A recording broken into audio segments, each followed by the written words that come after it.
السلام عليكم. احسب معايا العملية دي كده بسرعة. ها، خلصت؟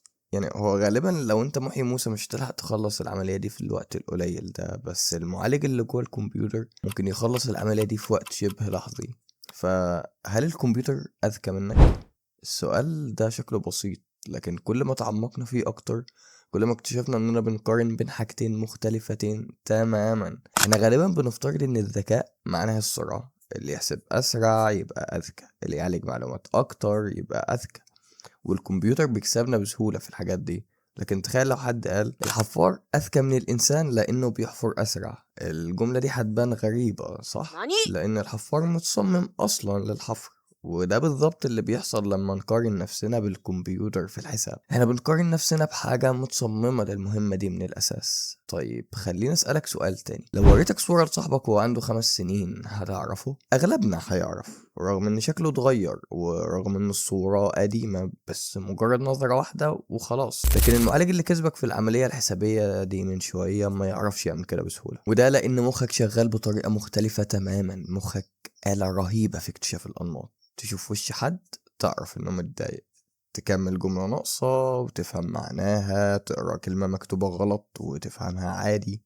مثال بسيط، لو كتبتلك كده على الشاشة غالبا انت قريتها بدون اي مشاكل مع ان فيها اخطاء، لكن مخك فهمها عادي. ليه؟ لان مخك مش بيقرأ الحروف حرف حرف، هو بيحاول يفهم المعنى وبيكمل الناقص. اما الكمبيوتر فهو بيتعامل مع اللي مكتوب قدامه حرفيا، وعشان كده ممكن تفصيلة صغيرة جدا تغير النتيجة كلها. لان الكمبيوتر مش بيسأل هو اكيد يقصد ايه، هو بينفذ المكتوب بس. وده واحد من اكبر الفروق بيننا وبينه. احنا بارعين في التعامل مع الغموض، اما هو فبارع في التعامل مع الدقة. واغرب من كده ان العلماء لفترة طويلة كانوا شايفين ان التعرف على الوجوه او ما يعرف بالفيس ريكوجنيشن اصعب على الكمبيوتر من لعب الشطرنج. ودي فكرة غريبة جدا، ان اغلبنا يقدر يتعرف على الشخص من نظرة واحدة، لكن الكمبيوتر يحتاج سنين طويلة من الابحاث عشان يقدر يبدأ يعمل ده بشكل مقبول. وانت بتتفرج على الفيديو ده دلوقتي مخك بيعمل حاجات معقدة بشكل مرعب، بيفهم الكلمات وبيفسر نبرة صوتي وبيتابع الصور وبيحاول يتوقع الجملة الجاية هتبقى ايه، كل ده في نفس الوقت ومن غير اي مجهود واعي منك.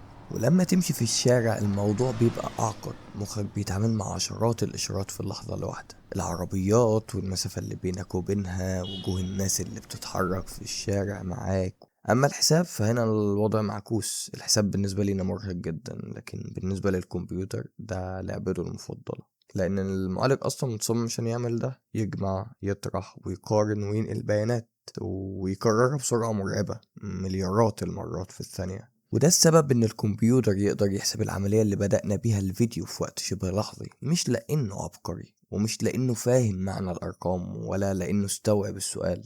هو ببساطة بينفذ خطوات محددة بدقة وسرعة خرافية. اما انت فمخك مش آلة حاسبة، ولو كان الهدف منه الحساب وبس كان الكمبيوتر كسب من زمان. وعشان كده يمكن السؤال من البداية كان غلط. يمكن احنا مش المفروض نسأل مين أذكى، لأن الإنسان والكمبيوتر أصلا مش داخلين نفس المسابقة.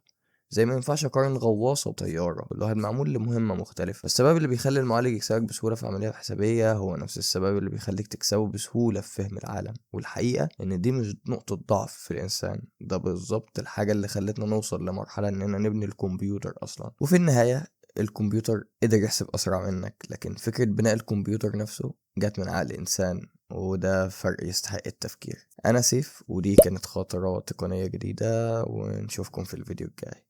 Peace out.